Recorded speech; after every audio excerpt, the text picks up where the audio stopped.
नमस्कार, स्वागत आपका हरियाणा न्यूज 24 पर। मैं हूं प्रिंस लांबा। भारतीय सशस्त्र बलों की तरफ से ऑपरेशन सिंदूर को अंजाम देते हुए पाकिस्तान और पाक अधिकृत कश्मीर में जो एयर स्ट्राइक यानी कि हवाई हमला किया गया, उसके बाद से लगातार पाकिस्तान बौखलाया हुआ नजर आ रहा है।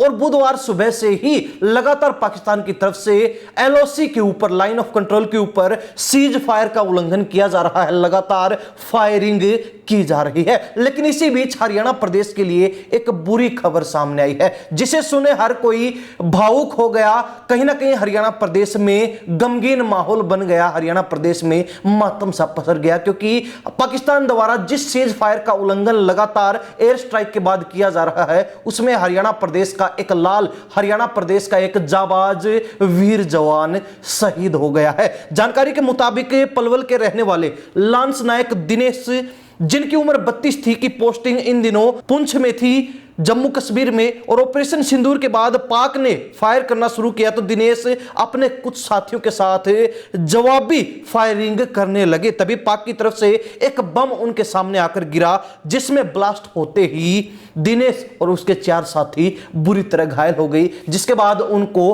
हॉस्पिटल में यानी कि अस्पताल में भर्ती करवाया गया, जहां दिनेश की मौत हो गई। दिनेश शहीद हो गए, उन्होंने प्राण त्याग दिए। सेना की तरफ से सुबह ही परिवार को इस घटना के बारे में जानकारी दे दी गई थी और गुरुवार को शहीद की पार्थिव देह को पलवल के मोहम्मदपुर गांव में लाया जाएगा, जहां राजकीय सम्मान के साथ उनका अंतिम संस्कार होगा। आपको बता दें कि जवान दिनेश जो है वो 2014 में आर्मी में भर्ती हुए थे। पिछले 11 सालों में दिनेश की पोस्टिंग देश के कई राज्यों में रही और इन दिनों वह जम्मू के पुंछ में थे। हाल ही में उनकी लांस नायक पद पर प्रमोशन भी हुई थी। दिनेश अपने परिवार में 5 भाइयों में सबसे बड़े थे। उनके 2 छोटे भाई कपिल और हरदत्त भी अग्निवीर योजना के तहत सेना में भर्ती हुए हैं। वहीं एक भाई पुष्पेंद्र पढ़ाई कर रहा है और विष्णु खेती में पिता का साथ देते हैं। दिनेश के पिता कहते हैं कि मेरे 2 और बेटे सेना में ही हैं। एक बेटा तो 2.5 साल पहले ही सेना में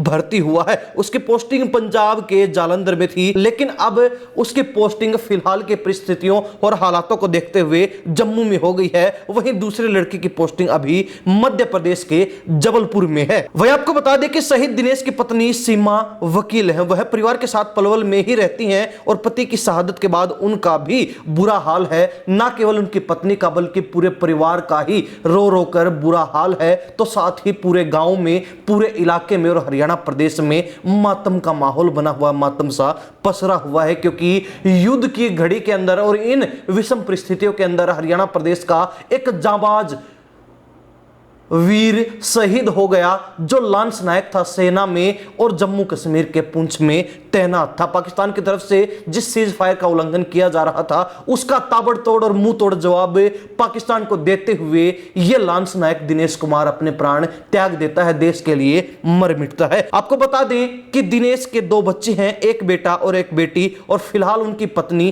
प्रेग्नेंट भी है। वही प्राप्त जानकारी के अनुसार आपको बता दें कि शहीद दिनेश का जो पार्थिव शरीर है वो सेना के वाहन में उनके पैतृक गांव मोहम्मदपुर में अंतिम संस्कार के लिए लाया जाएगा। हवाई सेवाएं फिलहाल युद्ध के माहौल के चलते बंद हैं, जिसके कारण सड़क मार्ग के माध्यम से ही उनका पार्थिव शरीर गांव तक लाया जाएगा, पलवल में लाया जाएगा, जहां पर सेना के द्वारा राजकीय सम्मान के साथ उनका अंतिम संस्कार होगा। हम भी हरियाणा न्यूज 24 की तरफ से शहीद दिनेश कुमार को श्रद्धांजलि अर्पित करते हैं, सैल्यूट करते हैं, नमन करते हैं।